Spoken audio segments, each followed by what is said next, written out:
Assalamualaikum warahmatullahi wabarakatuh. Hari ini kita akan mempelajari tentang qalqalah. Qalqalah ialah bunyi detakan yang kuat yang keluar daripada makhraj huruf disebabkan huruf tersebut bertanda sukun ataupun bertanda mati. Huruf qalqalah ada 5. Yang pertama huruf qaf, yang kedua huruf ta, yang ketiga huruf ba, yang keempat huruf jim dan yang kelima huruf dal. Qalqalah terbagi kepada 2. Yang pertama ialah qalqalah kubra. Qalqalah kubra ialah huruf qalqalah yang bertanda sukun ataupun bertanda mati yang terletak di akhir ataupun hujung kalimah disebabkan kita mewakafkan ataupun memberhentikan bacaan kita. Sebagai contoh, min syarri ma khalaq. Kalau kita lihat di sini, huruf qaf ialah huruf qalqalah yang terletak di hujung kalimah. Apabila kita mewakafkan ataupun memberhentikan bacaan, kita perlu mematikan huruf qaf tersebut. Maka hukum bacaan kita ialah qalqalah kubra. Perlu dibaca ataupun didetakkan huruf qaf tu dengan kuat. Sebagai contoh, ma khalaq.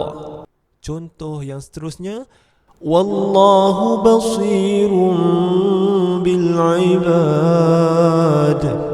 Sebagai contoh, kalau dilihat di sini, huruf dal ialah huruf qalqalah yang terletak di hujung kalimah. Apabila kita berhenti atau wakafkan bacaan, kita perlu matikan huruf dal tersebut. Maka hukum bacaannya ialah qalqalah kubra, perlu didetakkan dengan kuat. Sebagai contoh, al-ibad.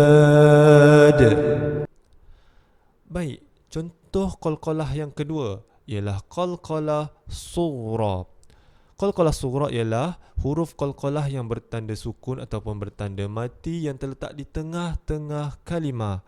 Sebagai contoh, ma fi batni muharrara. Kalau kita lihat di sini, huruf ta ialah huruf qalqalah yang bertanda sukun dan terletak di tengah-tengah kalimah. Maka hukum bacaannya ialah qalqalah sughra, perlu didetakkan dengan sederhana. Sebagai contoh, fi batni. Contoh yang seterusnya, au tubduhu ya'lamhu Allah.